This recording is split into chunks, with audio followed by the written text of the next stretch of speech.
Hello students, माझं नाव आहे अजित आणि माझ्या एज्युकेशन चॅनलमध्ये तुमचं स्वागत आहे. आज आपण स्टँडर्ड 5 ची जी स्कॉलरशिप एक्झाम असते त्याचा सब्जेक्ट मॅथमॅटिक्स घेतोय आणि आजचा टॉपिक आहे ऑड अँड इव्हन नंबर्स. तर चला सुरू करूया. बघा स्टुडंट्स, आता इथं टायटल लिहिलेलं आहे इव्हन अँड ऑड नंबर्स. आधी आपण इव्हन आणि ऑड नंबरच्या डेफिनेशन बघणार आहोत आणि मग रूल्स आणि त्यानंतर शेवटी MCQs बघणार आहोत. तर इथं बघा फर्स्ट आहे even numbers. The even number ची definition काय बघा. The numbers which have any of these digits 0, 2, 4, 6 and 8 at its unit place are called as even numbers. असे नंबर्स ज्याच्या युनिट प्लेसला हे डिजिट्स असतील 0, 2, 4, 6 आणि हा 8 असे असतील तर आपण त्यांना काय म्हणणार, इव्हन नंबर्स. इथे एक एक्झाम्पल दिलेलंच आहे बघा. इथे 24 आहे. 24 च्या युनिट प्लेसला 4 आहे. 698 याच्या युनिट प्लेसला 8 दिसतोय. त्यानंतर 4326 आहे, याच्या युनिट प्लेसला 6 दिसतोय. आणि 5640 आहे, याच्या युनिट प्लेसला 0 आहे. तर आपण इथे जे मेन्शन केलेले तेच नंबर आपल्याला इथे दिसतात युनिट प्लेसला, म्हणून आपण यांना काय म्हणणार, these are even numbers. Okay, so ही इव्हन नंबरची डेफिनेशन होती. आता त्याच्यानंतर odd numbers. Numbers which have any of the digits 1, 3, 5, 7 and 9 at its unit place are called as odd numbers. असे नंबर्स ज्याच्या युनिट प्लेसवर हे डिजिट्स असतील, कुठले 1, 3, 5, 7 आणि इकडचा 9, तेव्हा आपण त्याला काय म्हणतो, ऑड नंबर्स म्हणतो. ओके, एक्झाम्पल दिलेलं आहे इथं. तर एक्झाम्पलमध्ये 21 आहे फर्स्ट, ज्याच्या युनिट प्लेसला आहे 1. नंतर 6983 आहे, ज्याच्या युनिट प्लेसला आहे 3. 4325 याच्या युनिट प्लेसला आपल्याला 5 दिसतोय. आणि 5647 त्याच्या युनिट प्लेसला आपल्याला 7 दिसतोय. सो 1, 3, 5, 7 आपण इथं मेन्शन केलेले हेच नंबर्स इथं दिसतात युनिट प्लेसला, म्हणून आपण ह्या नंबर्सला म्हणणार दीज आर ऑड नंबर्स. तर ऑड नंबर आणि इव्हन नंबरची ही डेफिनेशन आपल्याला नीट लक्षात ठेवायची. आता त्याच्यानंतर आपण रूल्स बघू. बघा, rules related with the odd and even numbers. First rule काय आहे बघा, sum of the two even numbers is always an even number. दोन इव्हन नंबरची समेशन नेहमी काय असते, इव्हन नंबरच असते.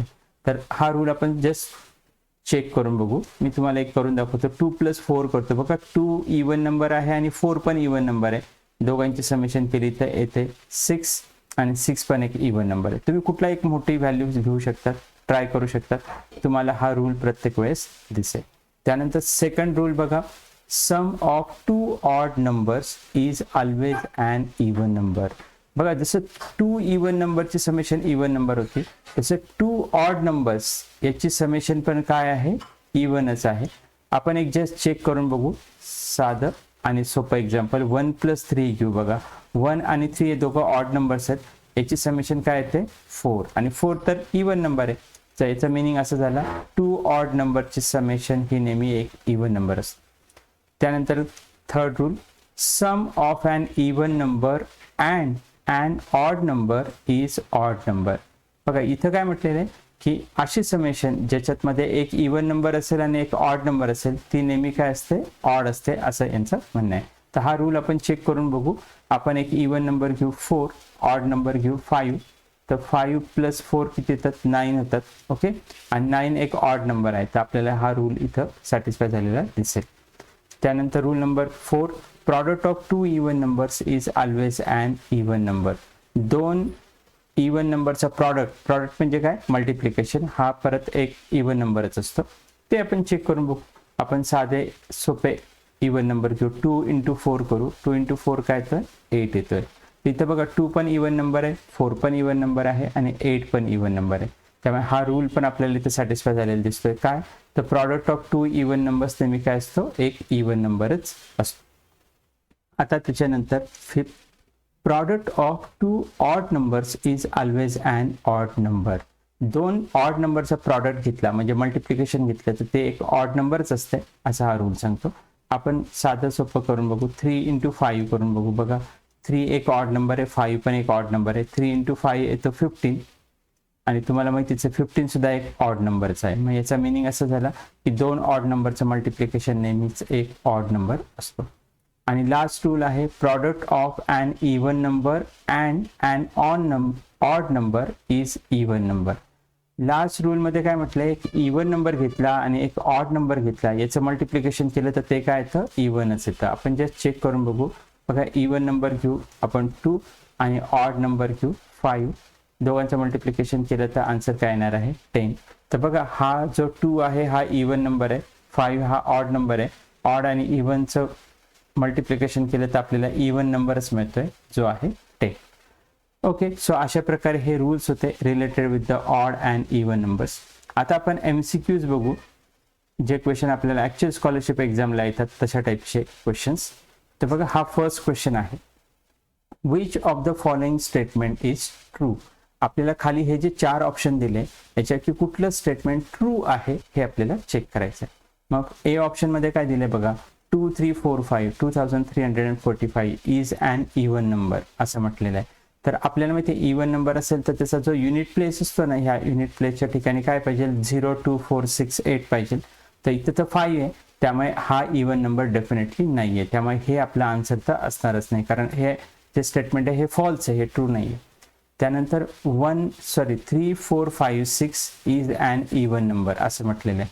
तर बघा त्यांनी ह्या जो मोठा नंबर आहे 3456 याला त्यांनी इवन नंबर म्हटलंय. मग इवन आणि ऑड चेक करताना आपण नेहमी युनिट प्लेसकडे बघायचं. इथं युनिट प्लेसला बघा, इथं काय आहे 6 आहे, आणि 6 जर युनिट प्लेसला असेल तर तो इवन नंबरच असतो. त्यामुळे हा जो आहे 3456 हा इवन नंबरच आहे. त्यामुळे हे स्टेटमेंट मात्र ट्रू आहे. आपल्याला क्वेश्चनमध्ये तेच विचारलं, which of the following statement is true. त्यामुळे आपला आन्सर आता काय असेल, बी असणार. तुम्हाला वाटलं तर तुम्ही सी आणि डी चेक करून घेऊ शकतात. ओके, तरी मी तुम्हाला जस्ट सांगून देतो. तर सी मध्ये काय दिलं, 6754 इज ॲन ऑड नंबर. तर बघा याच्या युनिट प्लेसला तुम्हाला 4 दिसतोय, त्यामुळे हा इवन नंबर आहे. पण ह्या स्टेटमेंटमध्ये त्यांनी त्याला ऑड म्हटलेलं आहे, त्यामुळे हे पण स्टेटमेंट फॉल्स आहे.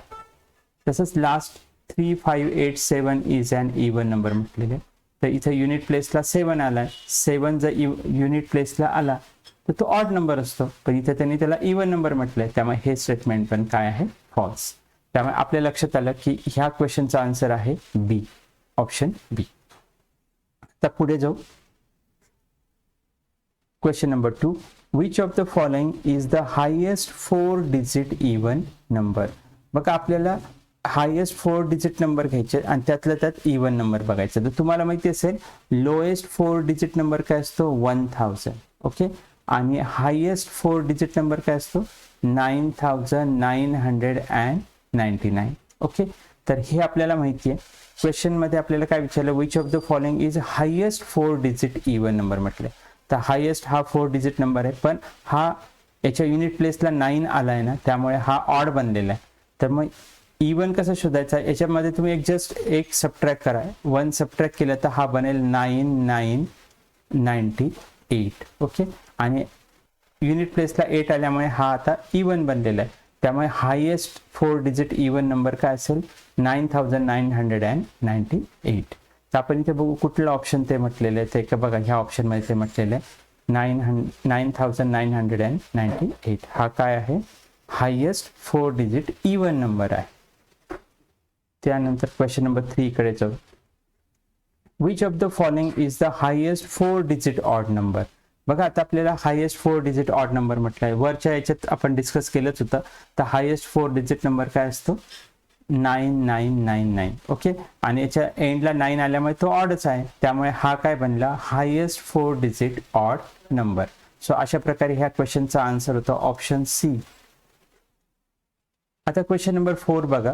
क्वेश्चन नंबर 4 मध्ये असं म्हटलंय, which of the following digit should replace star in the number 3 star 5 star so that the number is even number. इथं बघा त्यांनी एक नंबर देऊन ठेवलाय 3 स्टार 5 स्टार. हा जो स्टार आहे त्या ठिकाणी एक मिसिंग नंबर आहे, तर तो आपल्याला असा प्लेस करायचा आहे ह्या याच्यामध्ये एम्प्टी प्लेसमध्ये, की हा जो टोटल नंबर आहे हा इवन नंबर बनायला पाहिजे. तर आपल्याला माहिती आहे इवन नंबर आणि ऑड नंबर कुठून ठरतं, हा जो एंडचा नंबर असतो ना युनिट प्लेस याच्यावरनं, हा जर 0 2 4 6 आणि 8 याच्यापैकी काही असेल तर हा इवन नंबर बनतो. ओके, मध्ये काही असेल तर काही फरक पडणार नाही, युनिट प्लेसशी रिलेटेड आपण तो क्रायटेरिया सांगतो. मग इथं बघा याच्यापैकी कुठला नंबर इथं अवेलेबल आहे, तर बघा इथं 2 आहे, तर ऑप्शन डी जो आहे तो सांगतोय 2. तर तुम्ही स्टारच्या ठिकाणी जर 2 टाकला तर हा नंबर असा बनेल 3252 आणि 2 म्हणजे ह्या युनिट प्लेसला 2 आल्यामुळे हा इव्हन नंबर बनलेला आहे. सो अशा प्रकारे आपण हे सांगू शकतो. आता क्वेश्चन नंबर 5 बघा, which of the following digit should replace star in the number 3 star 3 star. तर बघा एक नंबर दिलेला आहे आपल्याला 3 स्टार 3 स्टार, इथे स्टारच्या ठिकाणी आपल्याला एक नंबर टाकायचा आहे. कसा? So that the number is odd number. हा ऑड नंबर बनण्यासाठी आपल्याला स्टारच्या ठिकाणी एक नंबर टाकायचा आहे. आता आपल्याला माहिती आहे ऑडसाठी कंडिशन काय, ह्या युनिट प्लेसच्या ठिकाणी काय पाहिजे 1 3 5 7 आणि 9. याच्यापैकी कुठलाही नंबर जर ह्या स्टारच्या ठिकाणी म्हणजे एंडला युनिट प्लेसला असेल तर तो नंबर ऑड नंबर बनेल. मग आपण इथे चेक करू, इथे ऑप्शनमध्ये काय दिलं आहे, 1 दिलेला आहे जो आहेच, 3 पण दिला आहे, 5 पण दिला आहे. हे तिघं जे आहेत 1 3 5 तुम्ही काहीही टाकले तरी दिलेला जो नंबर आहे हा ऑड नंबर बनणार आहे. त्यामुळे याचं जे आन्सर असेल ते असेल ऑल ऑफ दीज. ओके, हे जे 1 3 5 हे सगळे त्याचे एक्झॅक्ट आन्सर होऊ शकतात. आता त्याच्यानंतर आपण पुढे जाऊ. पुढचा जो क्वेश्चन आहे तो असा आहे बघा, what is the sum of all even numbers from 1 to 10. आता 1 to 10 मध्ये आपल्याला इव्हन नंबर शोधायचे आहेत आणि त्याचे समेशन करायचे. तर इव्हन नंबर काय काय बघा 1 to 10 मध्ये 2 आहे, 4 आहे, देन 6 8 आणि प्लस 10. ओके, तुम्ही याची समेशन करून बघू शकतात. बघा 4 + 6 10 आहे, 2 + 8 परत 10 आहे, 10 + 10 + 10 म्हणजे याचा आन्सर आहे 30. म्हणून बघा आपण काय केलं, 1 to 10 पैकी सगळे इव्हन नंबर्स लिहिले आणि त्याची समेशन केली, आन्सर आहे 30. इथं ऑप्शन आहे का 30, तर हो, हा जो डी ऑप्शन आहे तो आहे 30, म्हणजे तेच आपला आन्सर असणार. आता क्वेश्चन नंबर 7 कडे बघा, what is the sum of all odd numbers from 11 to 20. बघा 11 to 20 आपल्याला सगळे ऑड नंबर्स लिहायचे आहेत आणि त्याची समेशन घ्यायची. तर मी तुम्हाला ऑड नंबर्स लिहून दाखवतो याच्यापैकी कुठले. बघा 11 असणार आहे, त्यानंतर 13, देन 15, देन 17, देन 19. ओके, पण इथे त्यांनी 11 to 20 विचारलंय, त्यामुळे आपल्याला 11 + 13 + 15 + 17 + 19 करायचं. ओके, तुम्ही ते करून बघा, याचा आन्सर येतं 75. सो आपल्या ह्या क्वेश्चनचा आन्सर काय आहे 75. आता पुढे जाऊ. बघा असं म्हटलंय, how many even numbers are there from 1 to 20. 1 पासून 20 पर्यंत किती इव्हन नंबर्स आहेत असं विचारलेलं आहे. ओके, तर आपण लिहू इव्हन नंबर्स. तर काय असणार, 2 आहे, 4 आहे, 6, then 8, then 10, then 12, 14, 16, 18 and 20. Okay, एवढे नंबर्स आहेत हे फ्रॉम 1 to 20 पैकी इव्हन नंबर्स. आपण हे काउंट करू, 1 2 3 4 5 6 7 8 9 10. मग बघा किती इव्हन नंबर्स आहेत, 10 इव्हन नंबर्स आहेत. मग याचा आन्सर आहे ऑप्शन डी. तर बघा स्टुडंट्स, आज आपण ऑड आणि इव्हन नंबर्स बघितले आणि त्याच्याशी रिलेटेड रूल्स आणि MCQ पण बघून घेतलेले आहेत. तर स्टुडंट्स, अशा प्रकारे आजचं लेक्चर इथे संपतंय. जर तुम्हाला काही डाऊट्स किंवा डिफिकल्टीज असतील आणि मॅथमॅटिक्सच्या दुसऱ्या कुठल्या तरी टॉपिकवर व्हिडिओ बनवावा असं तुम्हाला वाटत असेल तर मला कमेंट सेक्शनमध्ये जरूर सजेस्ट करा. जय हिंद.